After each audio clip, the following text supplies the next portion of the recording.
On the Moon by Anna Milbourne. Look, there's the moon. It's very far away. Did you know people have actually been there? If you went to the moon, you'd be an astronaut. You'd go in a huge rocket. 5, 4, 3, 2, 1, lift off. You'd sit at the top of the rocket with other astronauts. Just imagine. The rocket flies into space. It's dark, and there are stars all around. Zoom! It takes 3 days to fly to the moon. You climb into a little spaceship, and down, down, down it goes. It lands gently on the moon. You need to put on a spacesuit to go outside. Pull on some gloves, and don't forget your helmet. The moon is quiet, empty, and very, very dusty. There are huge mountains and big holes called craters, and nobody lives there at all. You feel light and floaty on the moon. You can bounce. Boing, boing. You can jump much further than you can at home. You can drive around in a space buggy to explore. Brrr. You can take a photo of your trip. Click. And you can even collect some moon rocks to show everyone at home. There's the Earth, where we live. It looks tiny from the moon because it's so far away. Time to blast off for home. The moon is empty again, apart from the buggy, a flag, and footprints in the dust. What a wonderful journey! Night, night, moon. The end. Llama Llama, Zippity-Zoom by Anna Dewdney. Llama Llama zip, Llama Llama zoom. Llama Llama red pajama, vroom, vroom, vroom. Llama Llama swish, Llama Llama swoosh. Llama Llama red pajama, whoosh, whoosh, whoosh. Llama Llama beep, Llama Llama bop. Llama Llama red pajama, screech, clunk, stop. The end. How to Brush Your Teeth with Snappy Croc by Jane Clark and Georgie Burkett. Little Croc's been crunching, snip, snap, snip. It's time to help her clean her teeth. Watch out, she can nip. Find the yummy gummy toothpaste. Take off the cap. Now she's clamped her jaws shut. Snap, snip, snap. Explain that every crocodile needs a nice white smile, and even dragons clean their fangs once in a long while. Help her hold her toothbrush and give the paste a squeeze. Will she squidge it on her nose, her elbow, tail, or knees? Show her how to brush her teeth. Up, down, up, down, up, down. In and out and round about. Move that brush around. Don't swallow all the toothpaste. Rinse, rinse, spit. Help her reach the sink. Watch out for spitty bits. Tell her that you're proud of your little crocodile. Look in the mirror. Smile, smile, smile. The end. How to Bathe Your Little Dinosaur by Jane Clark and Georgie Burkett. Dirty little dinosaur doesn't want to wash. Fill up the bathtub. Splish, splash, splosh. Pour in the bath foam. Drop, drip, drop. Make a warm water hole with bubbles on the top. Put in the rubber ducky. Put in the squirty fish. Put in the little dinosaur. Splosh, splash, splish.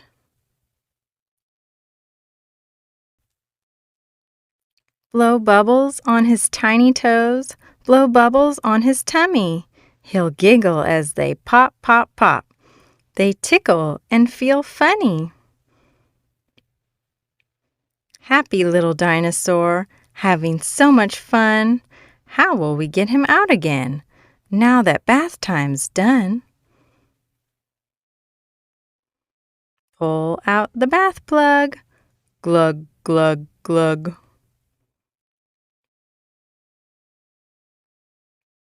Clean little dinosaur. Give him a big hug. The end. The Best Mouse Cookie by Laura Numeroff.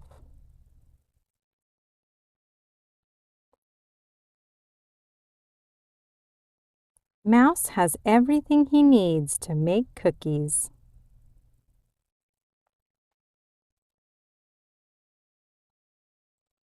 He adds flour, salt, and a little music.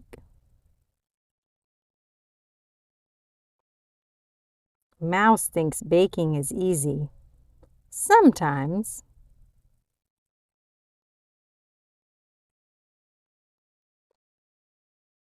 The bigger the drop, the louder the plop. Now Mouse needs a little nap. He makes himself comfortable.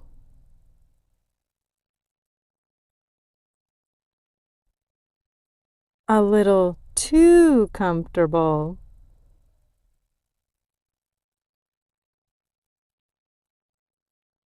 Oh well, Mouse doesn't mind starting over.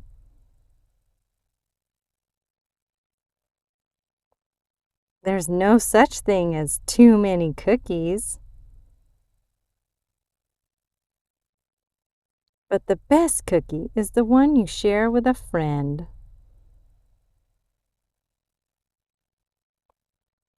Just ask Mouse. The end. The Little Red Hen by Diane Muldrow. One summer day, the Little Red Hen found a grain of wheat. "A grain of wheat," said the Little Red Hen to herself. "I will plant it." She asked the duck, "Will you help me plant this grain of wheat?" "Not I," said the duck. She asked the goose, "Will you help me plant this grain of wheat?" "Not I," said the goose. She asked the cat, "Will you help me plant this grain of wheat?" "Not I," said the cat. She asked the pig, "Will you help me plant this grain of wheat?" "Not I," said the pig. "Then I will plant it myself," said the Little Red Hen, and she did. Soon the wheat grew tall, and the Little Red Hen knew it was time to reap it. "Who will help me reap the wheat?" she asked. "Not I," said the duck. "Not I," said the goose. "Not I," said the cat. "Not I," said the pig. "Then I will reap it myself," said the Little Red Hen. And she did. She reaped the wheat, and it was ready to be taken to the mill and made into flour. "Who will help me carry the wheat to the mill?" she asked. "Not I," said the duck. "Not I," said the goose. "Not I," said the cat. "Not I," said the pig. "Then I will carry it myself," said the Little Red Hen. And she did. She carried the wheat to the mill, and the miller made it into flour. When she got it home, she asked, "Who will help me make the flour into dough?" "Not I," said the duck. "Not I," said the goose. "Not I," said the cat. "Not I," said the pig. "Then I will make the dough myself," said the little red hen. And she did. Soon the bread was ready to go into the oven. "Who will help me bake the bread?" said the little red hen. "Not I," said the duck. "Not I," said the goose. "Not I," said the cat. "Not I," said the pig. "Then I will bake it myself," said the little red hen, and she did. After the loaf had been taken out from the oven, it was set on the windowsill to cool. "And now," said the little red hen, "who will help me eat the bread?" "I will," said the duck. "I will," said the goose. "I will," said the cat. "I will," said the pig. "No, I will eat it myself," said the little red hen. And she did.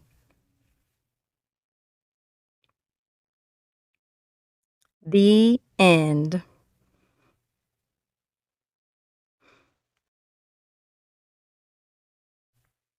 Dinosaurs, Dinosaurs by Byron Barton.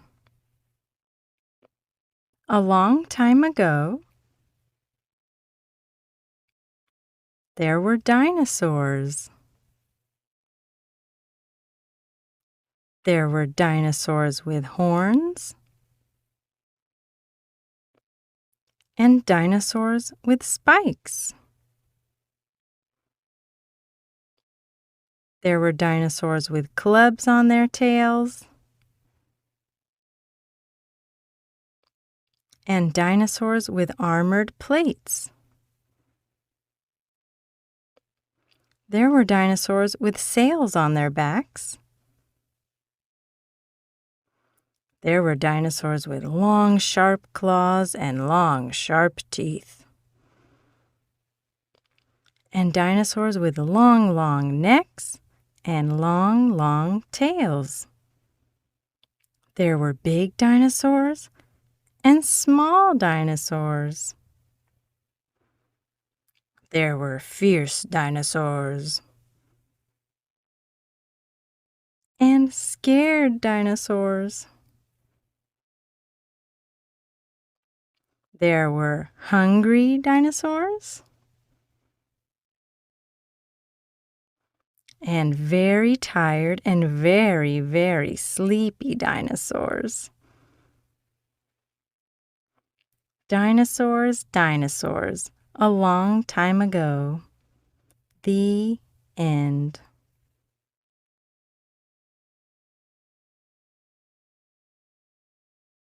How to Tuck in Your Sleepy Lion by Jane Clark and Georgie Burkett. Tired little lion doesn't want to go to bed. He's had a bath and cleaned his teeth and wants to play instead. Dress him in his PJs, and when he starts to wriggle, do a happy bedtime dance. Wriggle, giggle, squiggle. Scoop up your little lion and carry him to bed. Give him a huggly cuddle. Don't forget his Ted.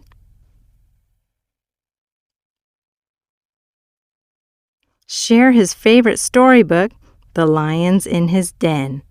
Little Lion settling down. Let's read it again. Talk to him in whispers. Sing him lullabies. Rock-a-bye your lion cub. Will he close his eyes? Drowsy little lion, yawn, yawn, yawn. Tuck in his tail so he's snuggly and warm. Kiss him good night on each furry ear and paw. Sweet dreams, little lion. Snore, snore, snore. The end.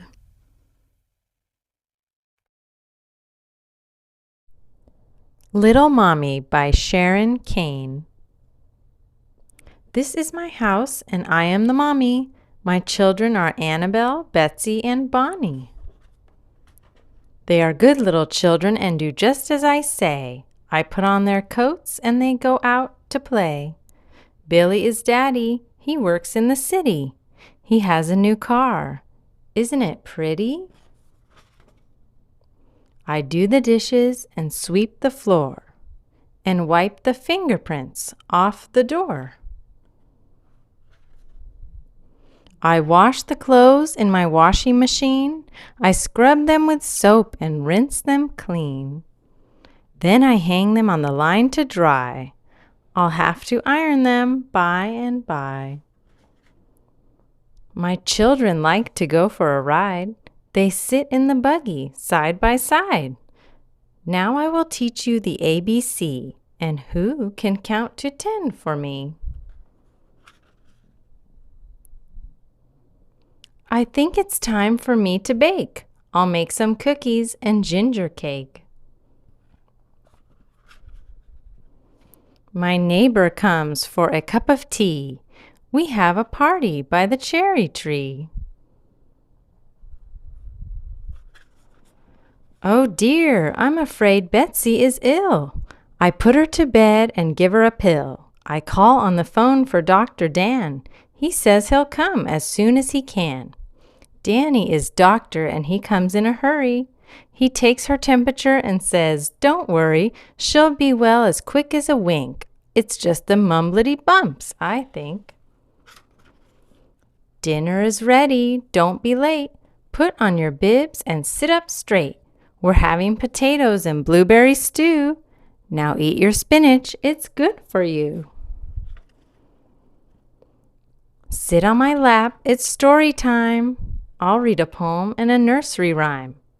It's bath time now for my little dears. I scrub their necks and wash their ears. I tuck them in bed and sing them a song, and they'll be asleep before very long. We mommies have such a lot to do. Good night, dollies. I'm sleepy too. The end.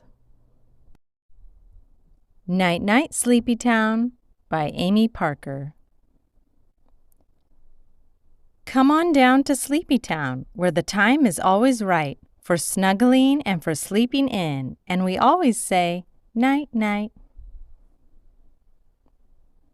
The mayor of Sleepytown will help show you around. You'll see how we are all helpers for each other, for our town. Night, night, Mayor, Sleepytown too. Thank you all for what you do. Each day the farmer wakes up to a cock-a-doodle-doo. He gathers eggs and wheat and milk while all the cows go moo. Night, night, farmers and animals too. Thank you all for what you do. The tweet-tweet of a whistle tells the drivers what to do. The officer waves the kids across, then tells the cars, "Thank you." Night-night, officers, safe drivers too. Thank you all for what you do. In the school, ready to learn, the students raise their hands.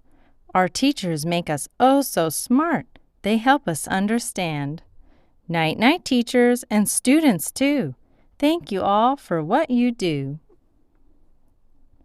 In rain or shine, our postman will make his way through town to bring us all our packages before the sun goes down. Night-night, postmen and readers too. Thank you all for what you do. Firefighters rush to help with the bubble spill downtown. It looks like they may give a bath to everyone around. Night-night, firefighters, bubble makers too. Thank you all for what you do. The doctor listens closely to an achy tummy. Too many cookies make you sick, even if they're yummy. Night-night, doctors and nurses too. Thank you all for what you do. Up goes the new factory.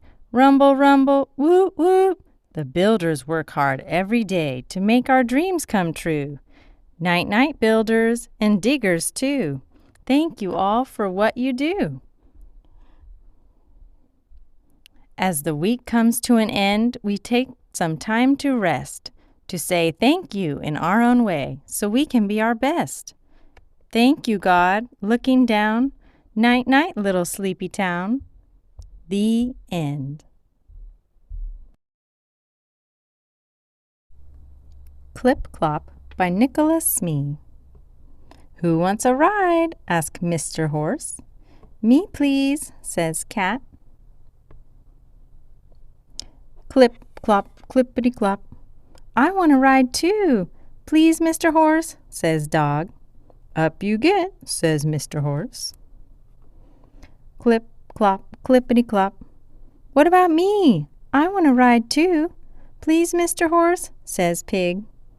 Up you get, says Mr. Horse. Clip, clop, clippity clop. Don't leave me behind, says Duck. Up you get, says Mr. Horse. Can you go a little faster, Mr. Horse? Asked Cat and Dog and Pig and Duck. Of course I can, says Mr. Horse, but make sure you hold on tight. Clippity-clop, faster, faster. Clippity-clop, faster, faster. Clippity-cloppity, clippity-cloppity. Whoa! Stop! We're falling off! Squeal Cat and Dog and Pig and Duck. Mr. Horse skids to a halt, and Cat and Dog and Pig and Duck fly through the air and land in a haystack. Plop, plop, ploppity, plop. Oh dear, oh dear, oh dearie me, says worried Mr. Horse. Again! Cry Cat and Dog and Pig and Duck. Up you get, laughs Mr. Horse, and Cat and Dog and Pig and Duck go riding off again. Clip, clop, clippity clop. The end. Easy to See Why by Fred Gwynne. A dog show, said the little girl, that's just where we should go. Though why she thought her dog could win is difficult to know. He wasn't pedigreed at all, a mutt you'd have to say. His only family background was the ASPCA. Perhaps she thought he had a chance to win a prize because she loved her dog so very much she didn't see his flaws. She bathed him, dried him, trimmed his nails, and then she brushed his hair. When she was through, she knew there was no dog that could compare. She started walking to the show. She'd only walked a while before she met a gentleman who couldn't help but smile.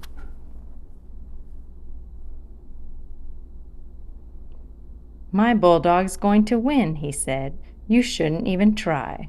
There's no dog as bully, and it's easy to see why. The little girl soon overtook a woman up ahead.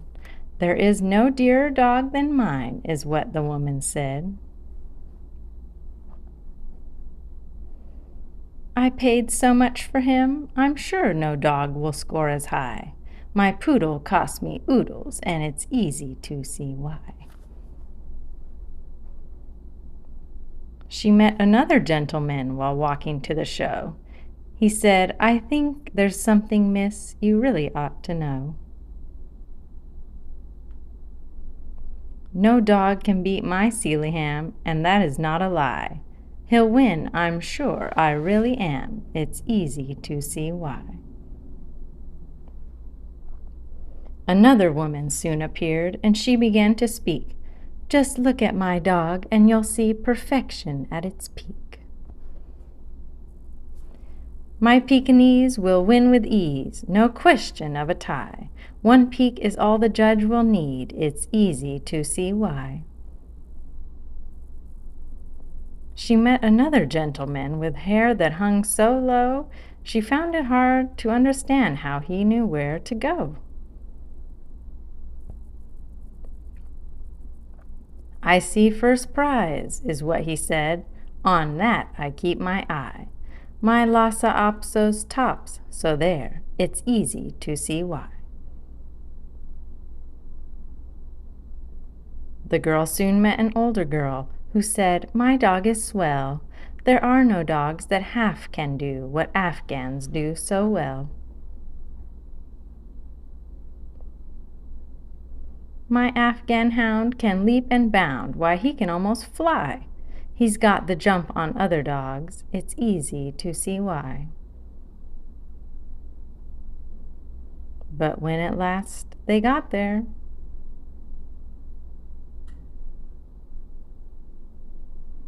and were in the judge's ring, the little girl said quietly, "You folks don't know a thing. It's my dog that will win first prize, on that you can rely." No sooner said than done, it won. It's easy to see why.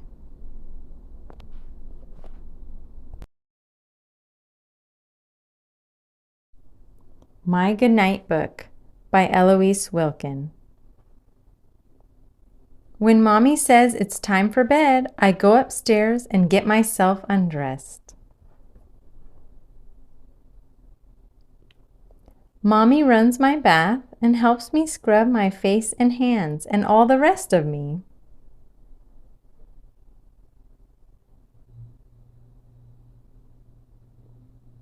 I put on fresh pajamas, then I brush my teeth until they are nice and clean. Daddy reads me a bedtime story. He lets me turn the pages for him.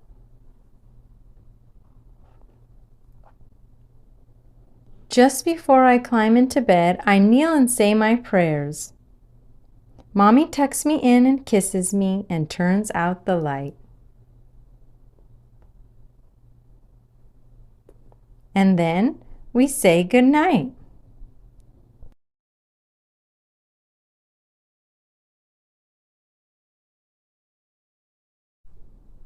Mouse Paint by Ellen Stoll Walsh.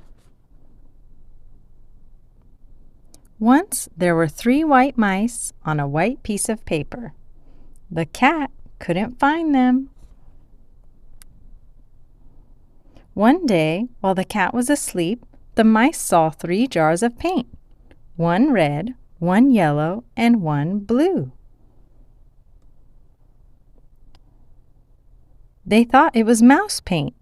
They climbed right in. Then 1 was red, 1 was yellow, and 1 was blue. They dripped puddles of paint onto the paper. The puddles looked like fun. The red mouse stepped into a yellow puddle and did a little dance. His red feet stirred the yellow puddle until... "Look!" he cried. "Red feet in a yellow puddle make orange." The yellow mouse hopped into a blue puddle. His feet mixed and stirred and mixed until...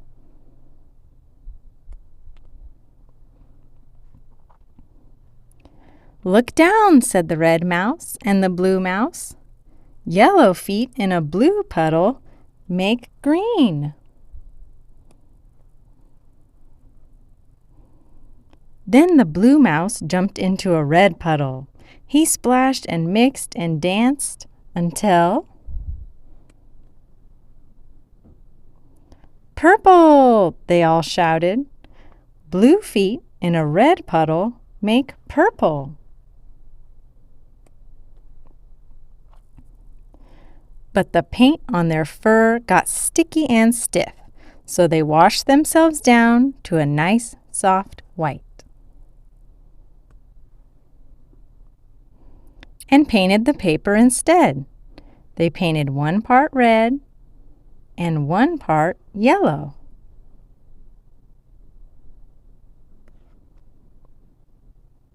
And one part blue. They mixed red and yellow to paint an orange part.